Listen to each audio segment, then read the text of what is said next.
Well, it's official. Sony has officially taken out Bungie in Destiny 2. You heard me right. There's reports now of massive layoffs being confirmed by not only Sony CEO, but Bungie themselves and a bunch of employees from Bungie coming out and talking about how their jobs have been affected. And it isn't just the Bungie people being affected by these layoffs. No, it's also Sony employees being affected because PlayStation has basically talked about how Bungie and Destiny 2 didn't meet expectations. This is hot off the heels after the industry is talking about how pricing is an issue, overemployment is an issue, and getting games out is an issue. It just feels like the games industry is kind of crashing on itself, and in the midst of that whole thing, everybody was really focused on what Xbox or Steam was doing, yet in the background, Sony was doing a lot of things that I think people were trying to ignore, aka trying to fix a problem that they've had for multiple years after they purchased Bungie for billions of dollars. Yet, it looks like the course correction is happening right now. And is it the right choice? Well, that's what we're going to get into. There's multiple articles breaking all of this down, why it happened, who was affected, and why Bungie, a company that seems to be making hits after hits and defines generations, be it Halo, Destiny, it doesn't matter. Bungie is a prestigious studio that a lot of people feel helped define multiple generations. So let's get into why this happened, who is being affected, and how Sony just might have failed Bungie in the worst way possible that affects gamers the most. Let's get into it.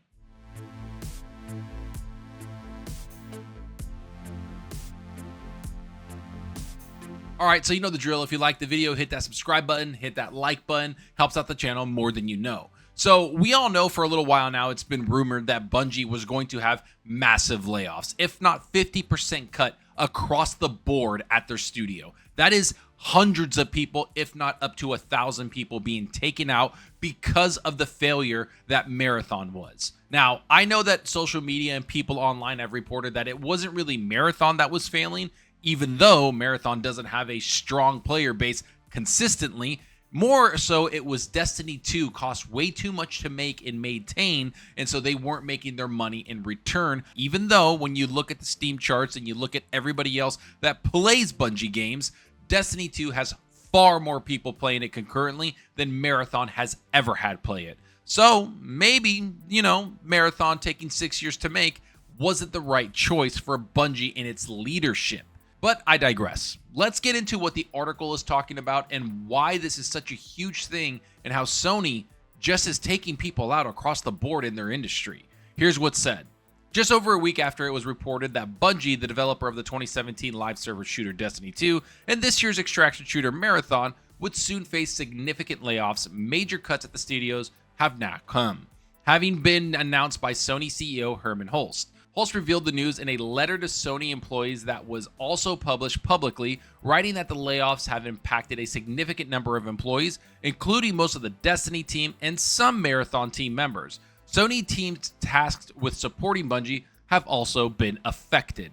Now, that's where I'm at there, because I want to talk about that a little bit, because one of the big things that Bungie had when it was with Activision is that they had a lot of support. I think they had like 1 or 2 support studios within Activision that helped them churn out expansions, while Bungie handled the core of the game, aka Destiny or Destiny 2, the main meat and potatoes of what the game is in the game loop. They also have those 2 other studios ready to bring out content constantly because it was a live service game. So they would have 2 studios making expansions or updates for the game that kept people coming back to that game. What a live service game should do. Yet we never really got that from Sony or PlayStation.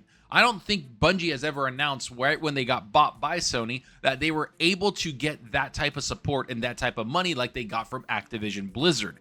It is something that I feel like Bungie made a mistake on when it comes to their leadership. You need a lot of people to make a live service game like Destiny feel lived in and want people to come back to, because you have way more competition than you did back in 2015 when you launched Destiny. And that's where I think a little bit of the leadership has issues, is that they didn't really evolve with the time. While they were one of the best live service games 11 years ago, they weren't one of the best ones now. So I do think that Bungie didn't evolve with the times and compete with a lot of the live service games out there. So that's not really Sony's fault. It's more of Bungie's leadership's fault to not request the resources they needed for what they were trying to do with Destiny 2 Not to mention, they were also looking at Marathon. But let's get into why Hermen Hulst talked about this and why the decision was made. He went on to explain that the decision was made only after extensive discussion and careful consideration, and that Sony worked with Bungie's leadership to evaluate its long-term plans, resource demands, and place within the PlayStation portfolio, before concluding that a reduction was necessary to align the studio's resources with its current priorities and long-term goals. What Bungie has accomplished with Destiny over the past decade has been truly remarkable, Hurst wrote. Of the space fantasy looter shooter legacy, the franchise has left a lasting mark on players in the industry, and everyone who contributed to its success should be proud of what they helped create. Yeah, that's all nice and PR talk. Congratulations, you had a good run.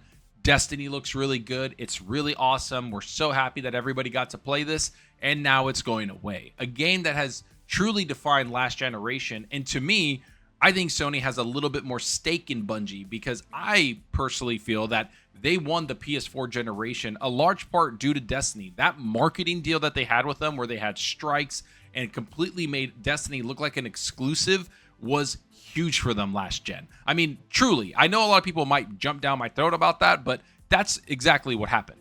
Destiny was marketed like it was almost exclusive to PlayStation. They had a very good symbiotic relationship that helped define what the PS4 and Xbox One generation was. Not to mention, they had exclusive content across the board on PlayStation. So it does feel weird that this relationship, after being acquired by Sony, is starting to fall off the hinges. That's just how I feel.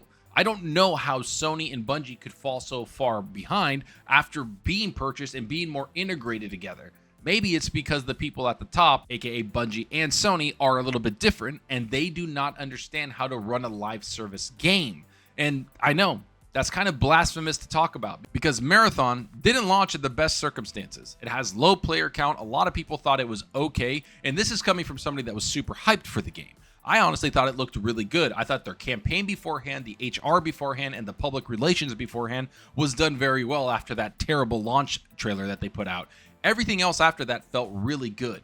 They put a lot of hype behind it. They were very transparent about it. And then all of a sudden, it just fell off because it wasn't that great of a game. And so I'm not understanding the decision to take out Destiny and say, good job, pat on the back. All those players that enjoyed Destiny and dedicated themselves for 10 to 11 years on that game are just going to have to go away now because it brings a void into gaming, a massive void. And I don't think people realize that. There's not a lot of looter shooters out there that are like Destiny, if at all. The Division is a great game, but it's not something that is sustainable, and it's not something that Ubisoft has really capitalized on because Destiny ate their lunch money. And then you take out Destiny now, and there's not really anything else out there except for maybe Warframe and a couple other ones, but there does feel like there's this empty pocket of a game that you can make, and some other publisher might jump on that because now Destiny is no longer competition. But let's get back into what the article also had to talk about. He also made a point of mentioning that Marathon remains an important part of our portfolio, and we will continue to support the team as they build on the strong foundation established in Season 1 and 2, and as they work on incubation efforts for future projects. Though the sci-fi extraction shooter reboot hasn't been a massive hit for Bungie and PlayStation, it does have a passionate and dedicated community of players. That's where I honestly don't believe you. I don't think Marathon has a huge amount of people playing it. I don't think Marathon is a game that everybody's racing to do. I get that Arc Raiders and those extraction shooters like Tarkov really did hit kind of this niche type of gamer, and Arc Raiders blew up. And I do think Arc Raiders blew up because of a lot of other different circumstances. I just don't see the big draw to Marathon, and I don't know how you recoup that. They've even talked about bringing in some PvE aspects, which is like, at that point, you're making Destiny, buddy. Like, I don't know what you're trying to do here. So I don't know how it basically becomes part of their portfolio. And they said they had a strong Season 1 and 2. From my understanding, Season 2, they had a free weekend, and it did not help at all with their numbers and the player count at all. It just didn't do anything, didn't move the needle. That is a bad indication of retention into your game. So I don't understand how you can look at that and then look at Destiny 2's numbers, which has been absolutely bonkers lately because people are sad that it's leaving, and you're kind of weighing your options, Marathon or Destiny. Now, what I think this is a budgeting thing. I think this is an issue with money. I think Destiny costs a lot of money to establish and make content for, because it is a live service looter shooter that requires a lot of people to have content to continuously play for hours on end once the day goes by and the weeks go by. You need more content. So it costs more money. Marathon isn't like that. You could put a new map, you could put a couple new features, but it's more about the PvP aspect. There is PvE, but it's more the PvP aspect in extraction shooting. So it requires a lot less resources to establish what that game is going to be from a live service. So they're banking on the cheaper form of their live service comparatively to the other one, Destiny, that is going to cost more money to do anything with. That's my take on that. And I think Sony is trying to save money across the board because the games industry is completely collapsing because nobody's buying games and things are too expensive. And Sony understands that. So they're trying to trim the fat or trim how much money they're trying to spend across the board in their portfolio. But let's get into what they think their priority should be.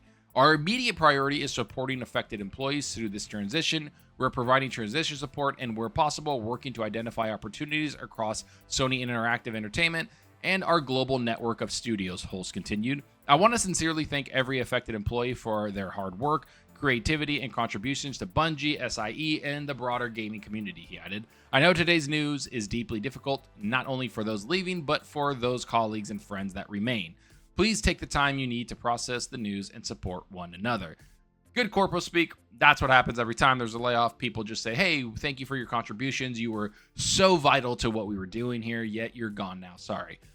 They're going to have transitions plans. Sony's a big enough company. That's what they're going to do with their employees. A lot of those employees are going to use some of those resources and maybe get a job elsewhere if they have network and connections across the industry.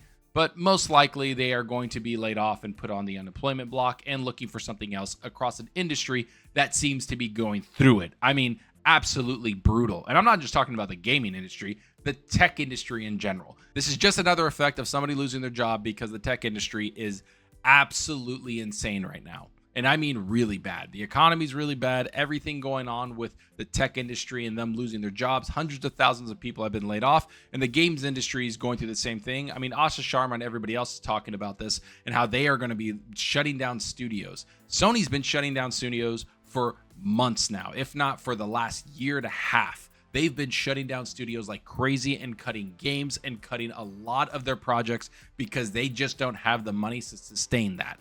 That is going to be an issue for a long time, and I don't see it stopping. If other games fail, every single game has to hit for Sony because then they're going to have to cut people if it doesn't. It's just what's happening. And that's what's happening with Destiny. They didn't make enough money, or Marathon didn't make enough money. Bam, gone. They don't care. It's the cost of doing business in this industry right now. It's the cost of doing business in the games industry. It is going to cost you a lot of money to sustain a game, especially a live service one.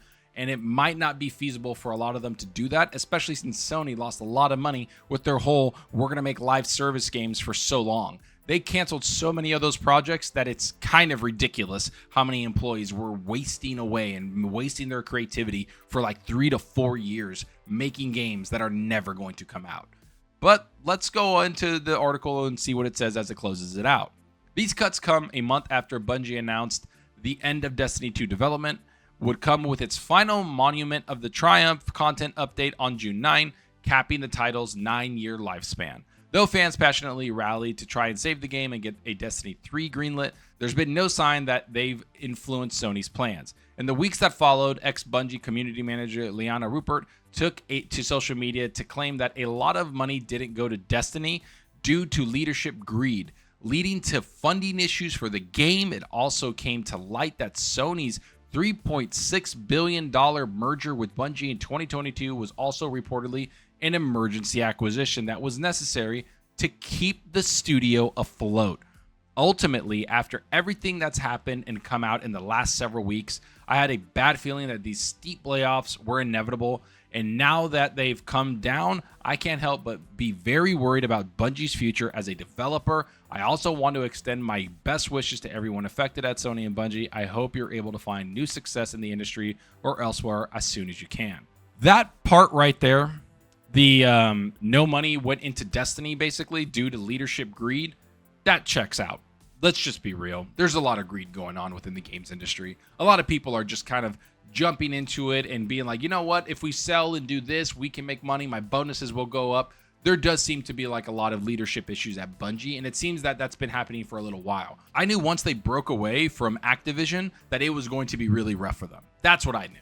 I understood that wholeheartedly, that once they broke away from Activision, there was going to be issues because, again, they don't have those two studios to make content for them. So the content for Bungie was pretty scarce, and Bungie was going to be strained, all their employees were going to be strained to make content faster and work harder, which causes high burnout rate, and people are just not going to be working anymore. They're going to get tired, they're going to want to go on vacation, and so it's going to hurt them, or they're going to need money in order to make that content to hire more people. Either way, they needed a big publisher to help them because you can't front the bill on your own, Bungie. You just couldn't. And I get you wanted to break away from Activision, but it was a massive mistake from your part. And now that Sony's there, you thought you were going to get this influx of money, $3.6 billion, and then you realize you can just sign bonuses to yourself, and the leadership took all of that. That's what it feels like. It feels like Bungie took the high road of taking the money and the low road of just getting rid of everybody. That's just what it feels like.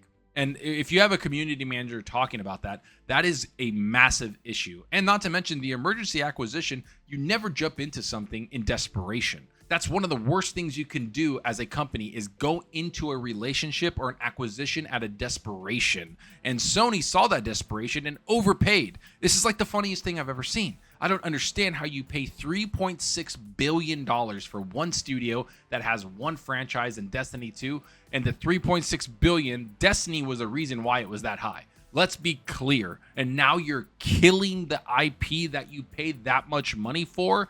Yes, there's talent at Bungie, but not $3.6 billion worth of talent. It was all about the IP. The IP is what costs the most to sustain and keep afloat. That is that whole point of this acquisition. And this was back in 2022. So it took Sony 4 years to fail Bungie, and it took Bungie 4 years to fail under Sony.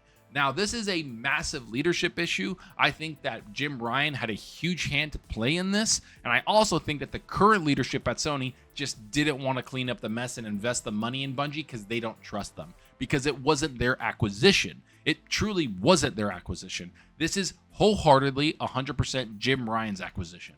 So they don't want to have any part of this or feel any attachment to it because it's a completely different leadership. And I can't blame them for that. Maybe they didn't think Bungie was a great acquisition at the time, but they couldn't do anything about it because obviously Jim Ryan was running everything. So all of this issues happening right now, it's quite hilarious. It's Jim Ryan doing it again. There you go, Sony fans. There you go, Sony. Way to screw it over again. They did what they needed to do, and now Bungie is sitting there lifeless, trying to make Marathon into something that it isn't, and getting rid of the biggest IP that you paid $3.6 billion for, which is Destiny. I don't know, man. I think that this is a issue across the industry. I don't think people understand how to treat an IP, how to sustain games as a service, or how to sustain an IP and a brand and a product. They just don't know how to do it, and the leadership at the top is just greedy and wants money, which that community manager just pointed out happened abundantly at Bungie and at Sony. So who knows? But I do want to know what you think. Are you sad that Bungie has all these layoffs? Are you sad that Destiny 2 is gone? And do you think that Marathon can make a rebound and do something that is worthwhile for gamers to jump back in to Sony or Bungie's games? Because even with the game being on all platforms, this isn't an exclusive. It's on Xbox, PlayStation, and Steam. Even with it being on every platform, there's still not a lot of people playing it. And it didn't launch to the best opportunity that it could have. Let's hope Bungie and let's hope Sony can turn that around because I have no faith in it. I don't think they're able to turn Marathon around because I don't think extraction shooters and Marathon are games that really appeal to the masses. Games like Destiny appeals to the masses because it's a lot of fun and you have a proven IP that can do that. Let's hope that maybe we get a surprise and they fund Destiny 3, or let's hope Marathon turns into something that we know it can't be.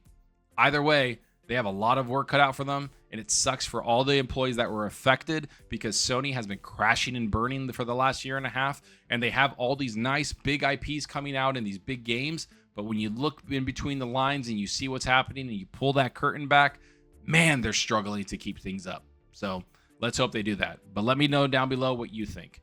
And of course, if you like the video, you can hit that subscribe button, and that like button helps out the channel more than you know. And you can follow me on Twitter at Zalker87. I'm always on there talking games and sharing my latest videos. Plus, I'm on every gaming platform, Xbox, PlayStation, Steam. Follow me there, Zalker87, always playing games. Right now, I'm playing 007. That game's a lot of fun. Forza Horizon 6. Again, that game looks insane on the Series X. I know. It truly does. It looks great on there.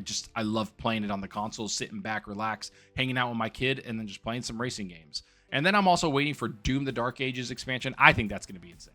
I don't care. I love Doom the Dark Ages. One of my favorite games. I might make a video about that game just because I want to. I want to talk about it. I have like this urge to talk about how good Doom is, and I feel like that game didn't get a good rap for it. And then let me know what you're playing down below, because I really do want to see what people are playing right now, what games are playing, what games are waiting for. On the comment section, people have put down a lot of games that I really enjoyed and kind of wish list because I didn't know they existed. So it's always good because that's what we're here for. It's to talk games. And that's all for now. And until next time, remember, enjoy your gaming.